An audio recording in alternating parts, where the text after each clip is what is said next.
Testing. Hi everyone. I hope everyone's having a good day or as good of a day as possible.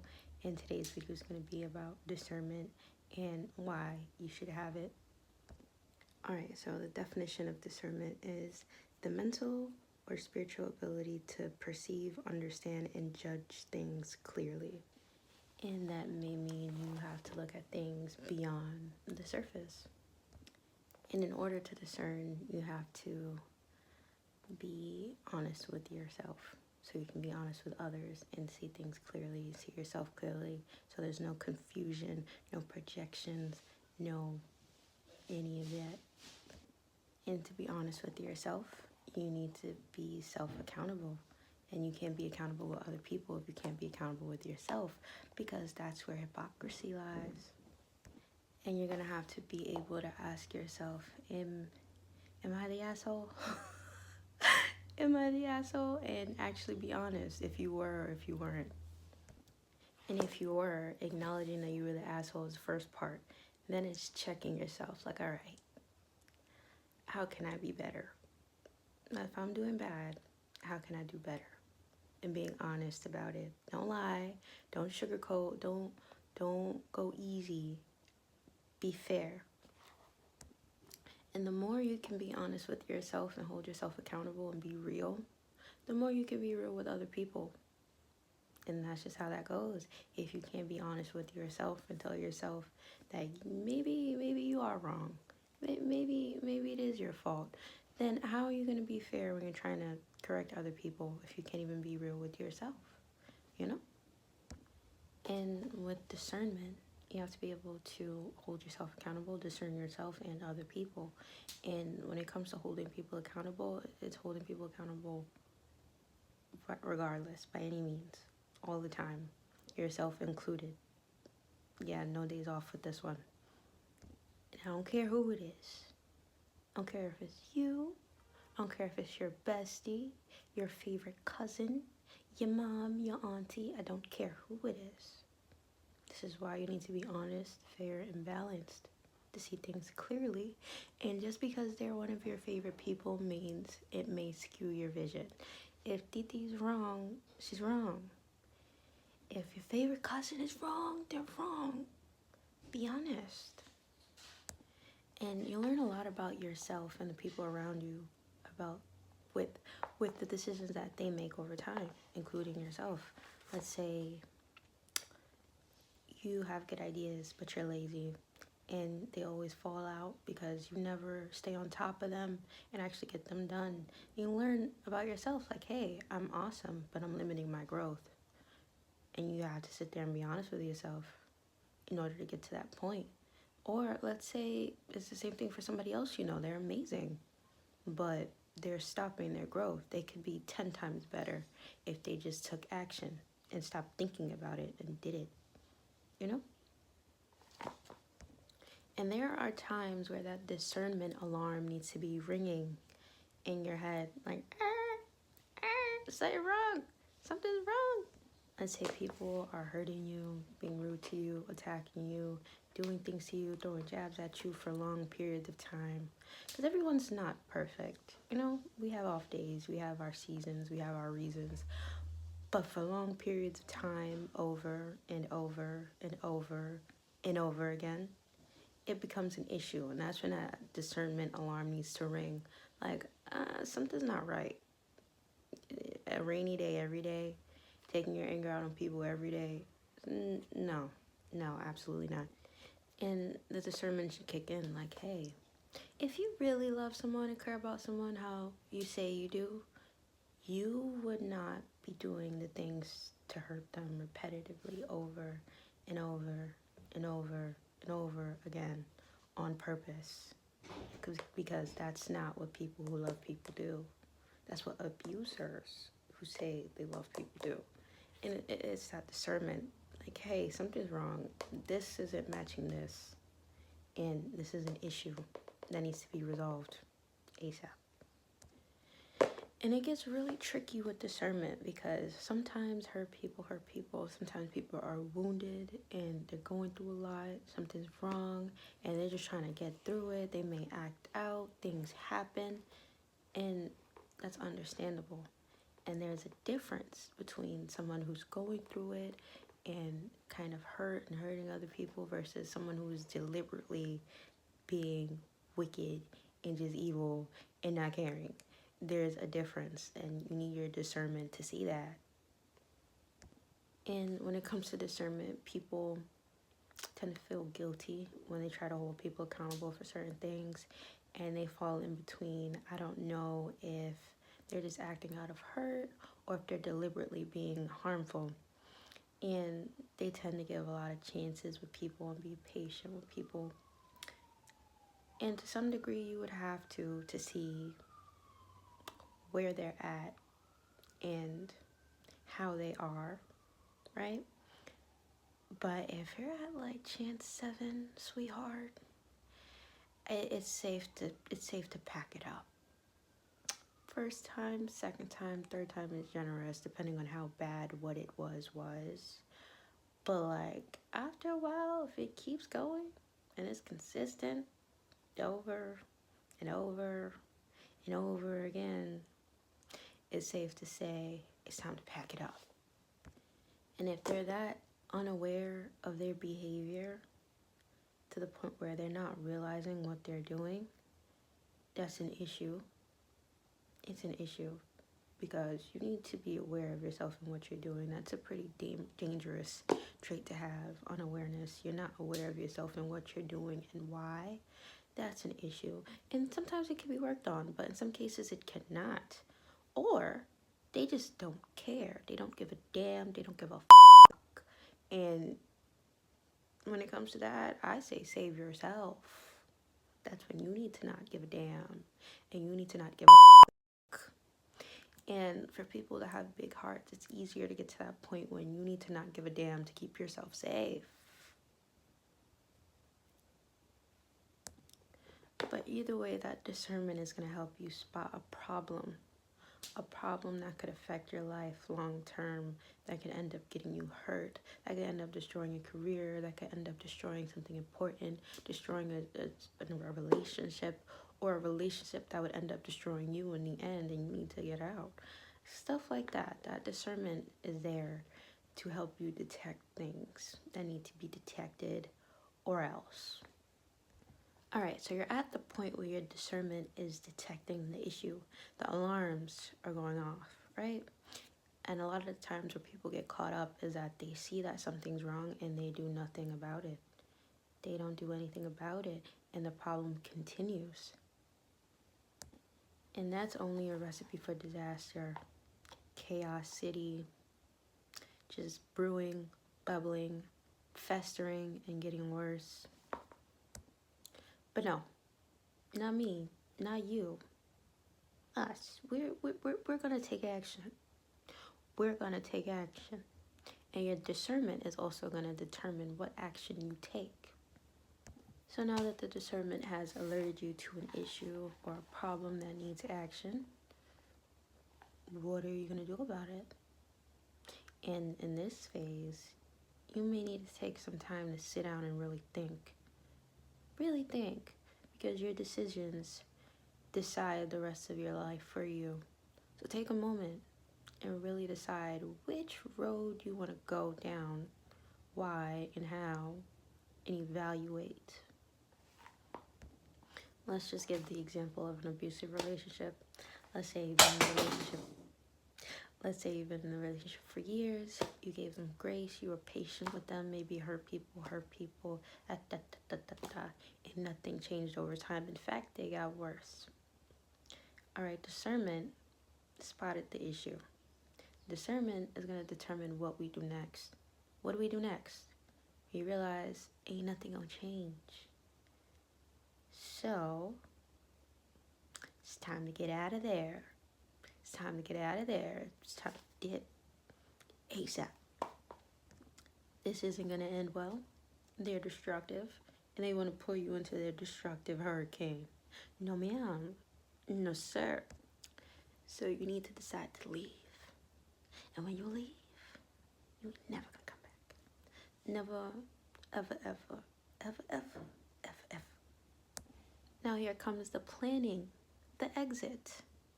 planning how you're gonna leave, you're gonna work a job, if you're gonna ask family for help, whatever. However, if you have a friend, somebody there for you, do what you gotta do and execute it. Because a lot of people would get to this point and stop with planning and knowing that they have to do it, but being too scared to take that leap. Take that leap. Do not hesitate. Don't hesitate. Don't be scared. Because I feel like what's more scary is staying somewhere where your discernment let you know is dangerous for you in several different ways. Maybe to your life, maybe to your joy, maybe to your career, maybe to your health. Whatever it is, you're aware that this is dangerous for you, and staying there is scary. Because all hell is going to break loose, and you know it. It already has, slowly but surely. It's only going to get worse. And I just want you to sit with that and think about that when you feel scared to leave. Because what if you stay? Don't stay. Don't stay. Because again, all hell is going to break loose even worse than it is now. Get the out of there ASAP. And don't feel bad. And if nobody's gonna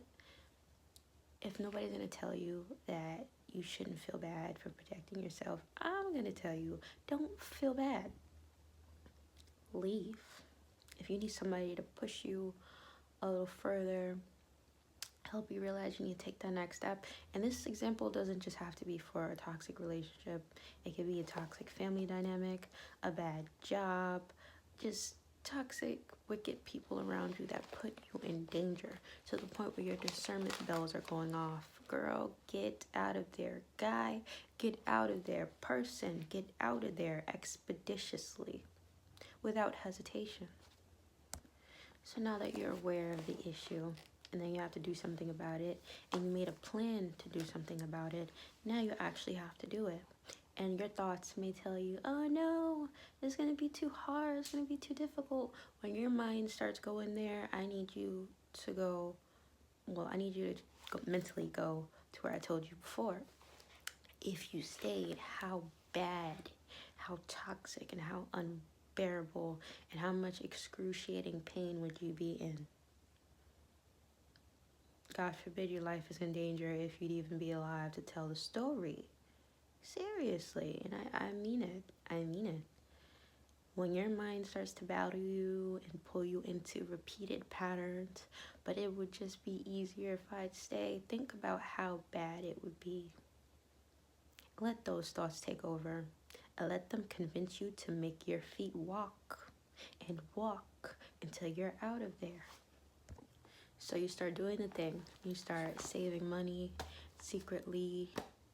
You start cutting people off, blocking people.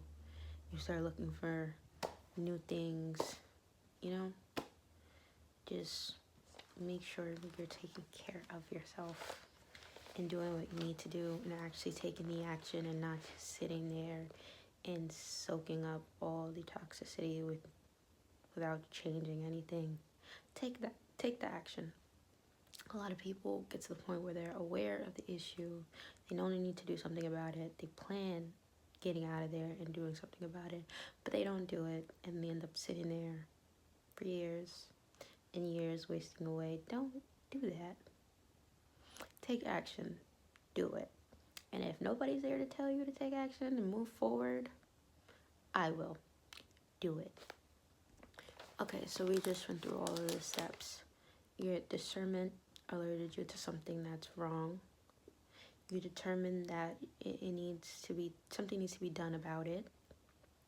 You make a plan, but now you actually executed the plan and you're out of there. So what just happened was your discernment alerted you to something that could have been detrimental to you, dangerous to you in any way, shape, or form. And it saved you. You removed yourself from something that was bad instead of sitting there and staying there. And that is a good thing.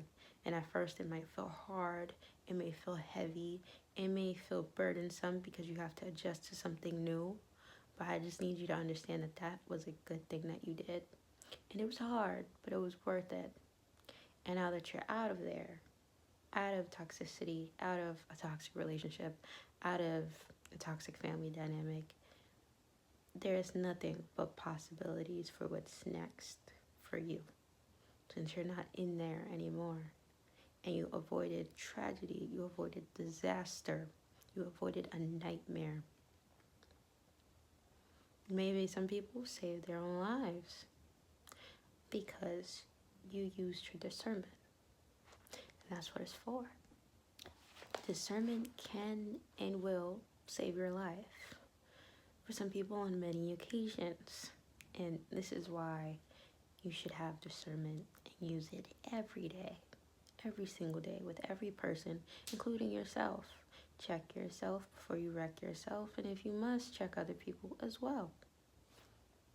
And let's say it's the toxic relationship example, and you possibly could have been pushed over the edge mentally, or something could have happened where there was a crime of passion and somebody didn't make it out.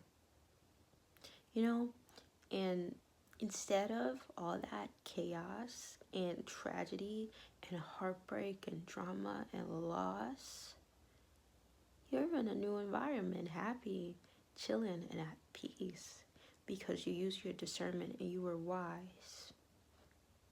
And you are wise. And it paid off. And I just want to give a PSA. Do not ignore red flags. I'm going to say it again. Do not ignore red flags. And I don't give a damn who it is. I don't care if it's your mother. I don't care if it's your father. I don't care if it's your best friend. I don't care if it's your person, your girlfriend, your boyfriend. I don't care who it is. And it honestly does not matter. Ignoring red flags can cost you your life. It's very costly, and it's not worth what it brings. Pay attention. Pay attention. And don't let people's titles trick you either. Who are you talking to? And I mean it, like, who are they as a person? Ignore the title. And if you're talking to a monster, sweetheart, I need you to get up out of there. Because you looking like food instead of someone to be loved and cared about. That's not okay. And once you know and you see the red flag, save yourself. And I don't care what anyone says. If anybody tries to make you feel bad for saving yourself, them. Them. If they were you and they were in a dangerous situation like you, they would understand. And if they're not and they don't get it, they don't get it. The girls that get it, get it. And the girls that don't. And sweetheart, I'm going to tell you, I get it. Don't feel bad. And if they try to make you feel bad, them too. Save yourself. And I said what I said. And red flags are always there. Everyone has a tell. Everyone does. Even the people who are very calculated and manipulative and can hide things very well. Even the good liars, the silver-tongued sons of yeah, them. They still have tells. They can lie their asses off and create this whole story, but there'll still be cracks in the story. There'll still be things that don't add up and don't make sense. It doesn't matter how perfect they tell it. There are always tells and there are always red flags, and sometimes it takes time. Maybe they're good at it, but maybe one day they're tired, they slip up a little bit, and you notice something. Pay attention. Pay attention. I cannot stress this enough. I beg you. Pay attention. Pay attention. And don't ever get fooled by someone with a silver tongue, a sweet talker, smooth talker. They know just what to say at the right time. Darling, it gets to the point where it doesn't matter what they say. What do they do? What do you see? what are their actions? What happens versus what they say would happen. It'll always tell on them. I don't care how good of a liar they are. And I just really want this to help people. And I want people to use their discernment. Use it and don't feel bad about it. Don't feel bad about it. Take care of yourself. I love you. Be safe out here.